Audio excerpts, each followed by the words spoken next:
Hey, and welcome to another CG Jam tutorial. So this question's come up recently a couple of times. How to create reflections from a 3D object in a 2D scene. Specifically, how to get a reflection of a 3D object in a mirrored window, or just even a mirror. So let's take a look at that and see how we can do it. Thankfully Robo 2010 has kindly given us a film clip that we can use and work with for practicing. So let's open that up and take a look. The first thing you'll need to do is arrange it into an image sequence in the sequence editor, and then open up the image sequence in the movie clip editor. That's a simple enough thing to do. Just run it through the video sequence editor and export it as PNGs. Now once you've done that, just click on the prefetch button to bring all the clips into their cache.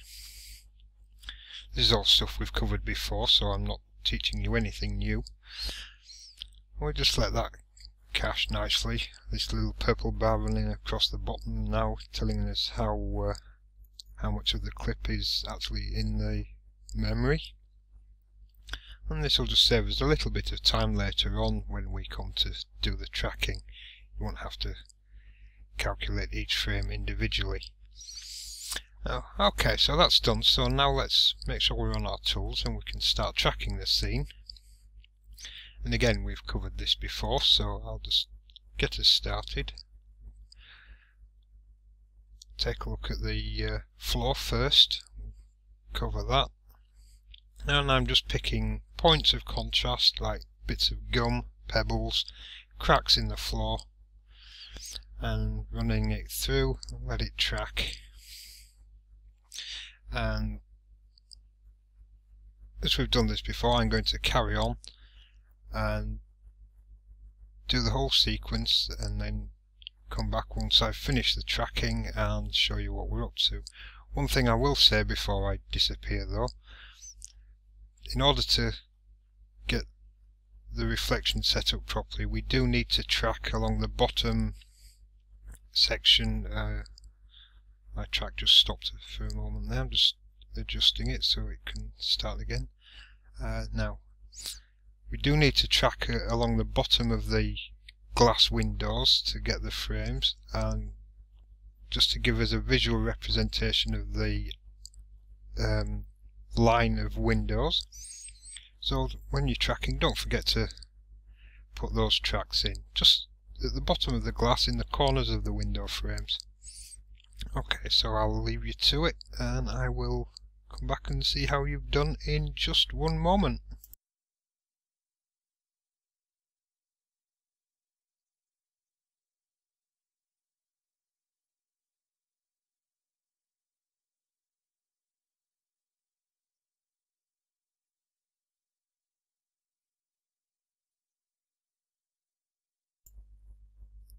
Okay, we're all done now, and I've tracked the entire scene and cleaned up most of the tracks, and all that remains for us to do is to click on the set as background and set up tracking scene, and that will put the cube and the plane in our scene.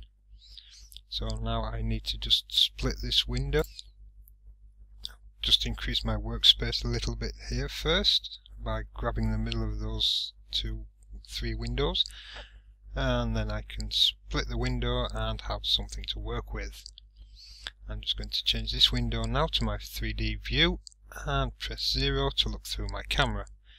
Now if I click on set as background, you can see the clip is set into the camera and we can see what's going on. Okay, so now what we need to do is set the floor of the scene. So if I select these three markers on the floor, that one, and that one there will do, and we click set floor. Now if I take this middle one and I choose set origin, and that sets the center of the scene, and now we just need to set the axis, and I want the x-axis running towards the window. So if I click this marker that is in a direct line on the origin and press set x-axis, and that's got us lined up nicely. So now the last thing I need to do is just set the scale of the scene, and I do that by taking 2 points that are roughly a metre apart, and I estimate this door to be about a metre, and I just press set scale, and that brings our 3D scene in line with the camera footage, and it looks alright to me. So let's move over to the default view, and you can see the scene's all set up ready. And now all that we need to do is just align the cube and the floor. So I'll select the cube, tab into edit mode, and I'll press G, Z and 1 and bring that up to the centre there, and that just leaves the origin point on the floor where it originated. So when we scale it, it will scale up and down while being on the floor. And I'll just move the floor plane also in edit mode. I'm just going to choose edge select.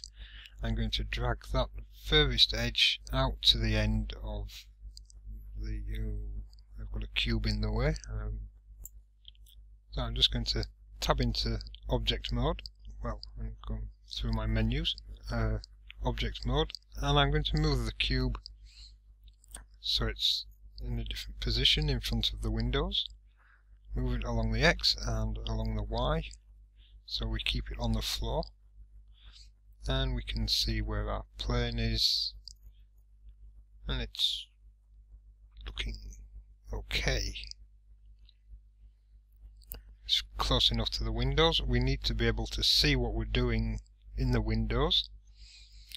So now I'm going to go back to object mode, choose this edge along in front of the windows, and I'm just going to drag it up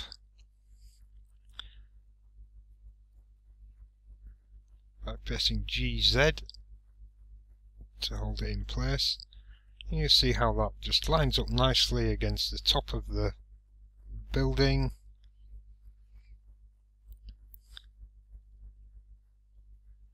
I'm going to press face select and press P and choose separate by selection from the menu, and now that makes the window plane its own separate object.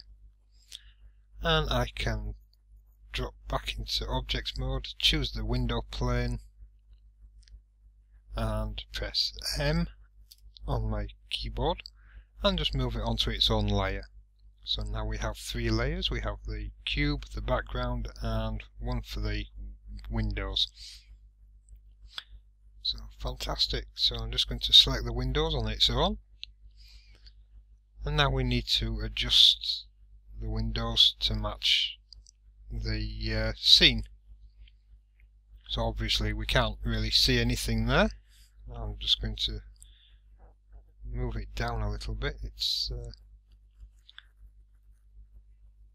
bit wrong. I'm just going to choose the edge and move that in so it matches our window width, length, whichever. And then I'm going to go into my properties tab for object properties, and under display I'm going to switch the display type from textured into wire, so all we can see now are the wires of the object. And now we need to create the actual window panes. I'm going to drag this edge out to the end of the building and this end also, just so that it lines up nicely with the building. That's fine there. Now if I just move in a little bit closer, and this bottom ledge also needs to be by the glass, so if I select that, oops, just zoomed in wrong there, we need it against this little inset where the glass is a bit behind and up on top of the ledge. So grab the ledge, window edge, plane edge, there we go, and just press GZ and drag that up slightly so it lines up along the bottom of the actual glass part of the windows. That's looking lovely, and we'll do the same with the top. Just drag it down slightly just so that it's on the glass.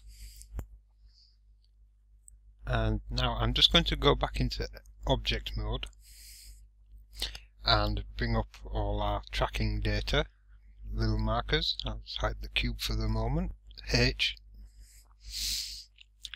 And now I just want to see that our window lines up with the 3D markers.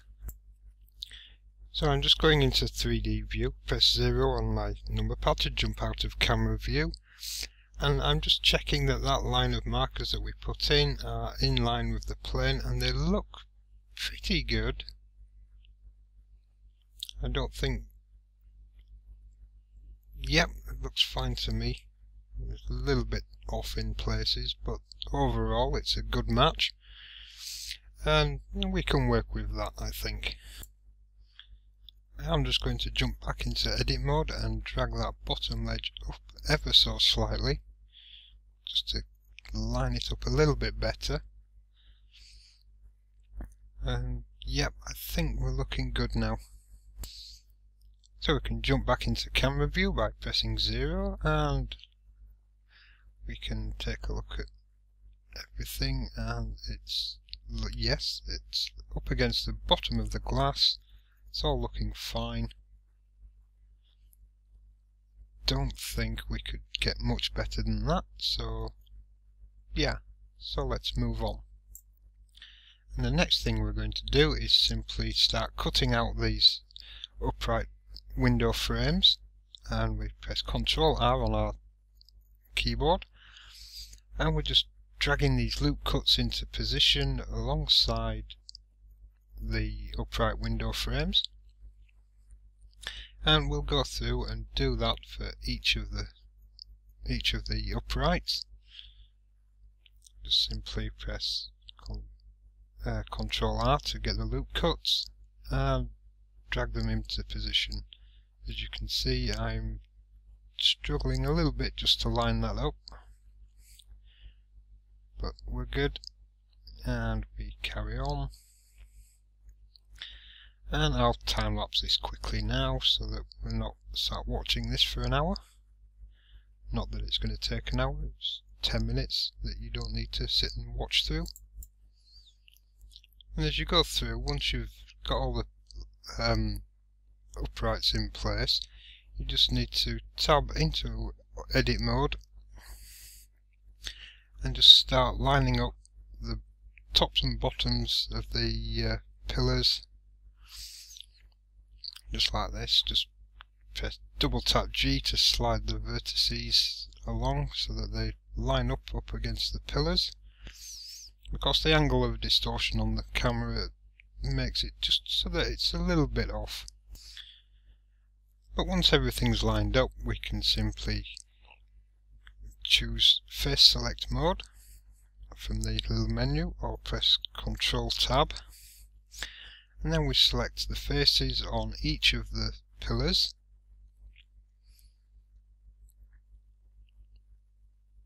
Just like so, and then press X and delete faces. And that leaves us just the panel on the door, which we can simply press Ctrl R and cut that panel out. We do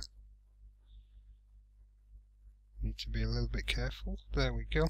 Just drag it in so it's up against the handle of this door. Zoom in a little bit just to make sure. Go into face select mode and press X, delete faces. And that's our window set up. Now all it requires is to put some materials on it, and then we can get into the compositing. So let's open up our materials tab and make sure that we have our windows active, and we'll choose the new. And we're using Blender Internal for this one because it's easy. Just click the new button and we get all our options. If you want to use cycles, we simply do the same, choose a new material and we choose a glossy node, but for this we're just going to check the mirror options and put the reflectivity right up to 1, and that gives us a 100% reflectivity on our planes, which is pretty much correct for the scene, as the windows are basically mirrored glass. So now we're just checking the settings, making sure that the original diffuse colour isn't showing through by adjusting the darkness. And now with that done, we can go into our other object, choose the cube, and change the material for this. We'll just rename it to cube so we don't get them confused, and I'm just going to make it a red colour, nice and shiny like so. And I'm changing the specularity down to a little bit of orange, and that's it for our materials. I'll just check it in the viewport. You can see it's there. You can see we're not getting any reflections just yet from our windows, but that's okay, we will see those when we get into the compositing. Now I've gone into the World tab and I'm changing the background colour to black, and I'm coming into the Render tabs, and under the shading I just want to make sure we have transparent sky set, and that'll do for our settings. We can adjust the render size at the render time and make sure everything else is fine. Frame rate for our clip, I just need to check that on the original file quickly. Yep, and adjust it to 29.97 frames a second. And that's it, we are all set up now, and we can go into the compositor. So let's go down to our little window, choose Node Editor, and we're all set to go.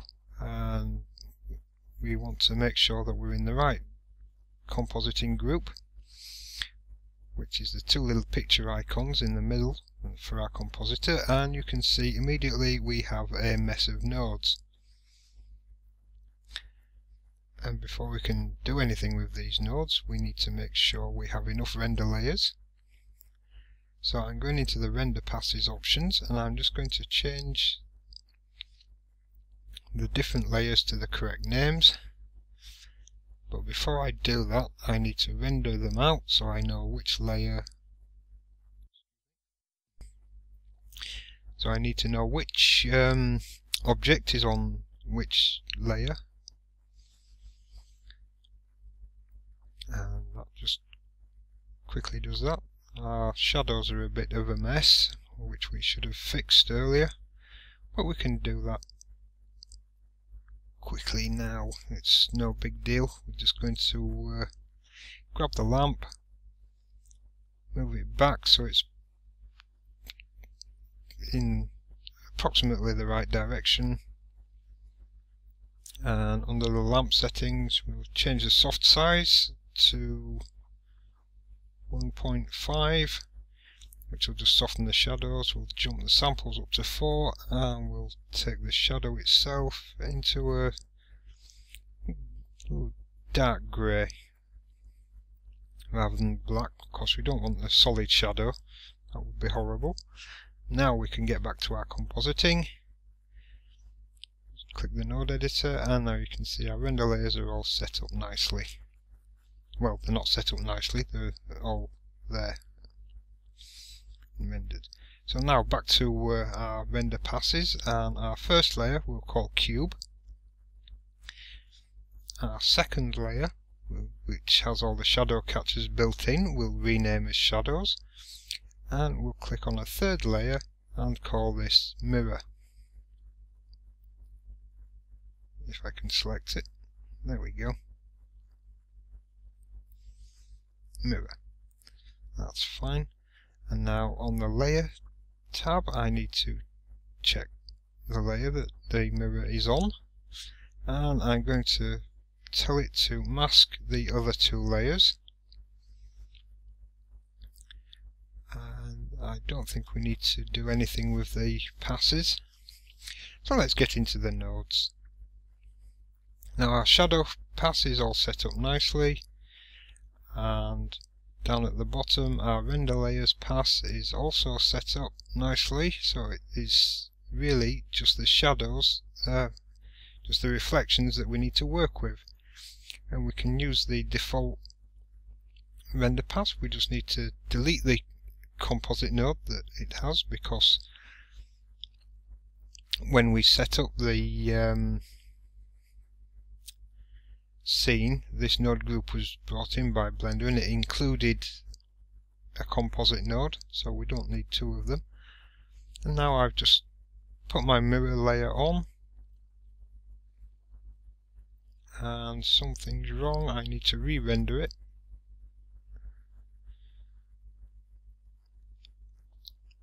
And you can see in the render our reflection is there, looking fine and dandy. Just give that a couple of minutes to work its way through.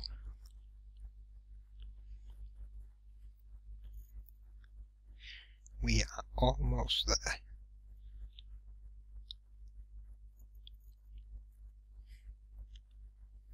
And this is one of the reasons I'm not using cycles. This particular scene with all its glass and reflections would take ages on my own personal CPU, as I don't have GPU rendering on my graphics card. Okay, so we're back to the node editor, and as you can see there's no reflections. We have our shadows and our cube all set up nicely. So to get our reflections, let me just move stuff out of the way and organise it a little bit better. First thing I'm going to do is press Shift A and add in, not input, sorry, colour mix. Drop that in on the main group, and drop the mirrors on the back. Oops, I've plugged it into the wrong socket, so we're just seeing the reflections of the 3D world. I'll change that around, and you can see we have our reflection. What you can also see, obviously, that we no longer have the world that we need our reflections to be in. So what we need to do is eliminate all the black so that our background footage shows through. And I think the easiest way to do that is to drop in a map keying node. And we'll just drag the image into the image socket there, and into the bottom of the mix node, and you can see immediately we have the black again, and we just take the default settings and drop the matte into the factor, and you can see we have this fairly good reflection showing up in our render, but it's a bit fuzzy and the anti-aliasing on it isn't really great, so we need to clean that up a little bit. And to do that, just move things around a little bit, make a bit of space. Now, first thing I'm going to do is add a filter, blur node, and just drop that in over the map. Just drop that in there. We're blurring out the masks slightly, just ever so slightly by maybe 1 or 2, say 2 pixels. I'll just take a look at that in the masked mode and just knock it up again, and that's smoothed them out a little bit. And I'm about to play with the keying node settings, and I realised later that I don't really need to mess around with any of this, so I'm going to jump straight to the next bit, because this will do just exactly the same without messing with any of the keying node settings. So I'm just going to go to Filter, Dilate Erode, and drop it in behind the blur, and then I'm going to drop it down by 2 points, and then I want to adjust the mode setting. Let me just try 3. No, that doesn't seem to do anything. Let's pop it back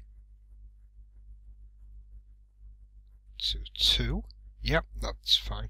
Now I'm going to adjust the mode and try out some of these other ones. I'm going to try Feather first, and that doesn't seem to do anything. Let's try Distance. Just let it composite quickly. No, that's not it. Threshold. Let's see. Yep, that's the one. As you can see now, our cube reflection has nice sharp edges, same as our original model, and that is pretty much as we need to do with the nodes.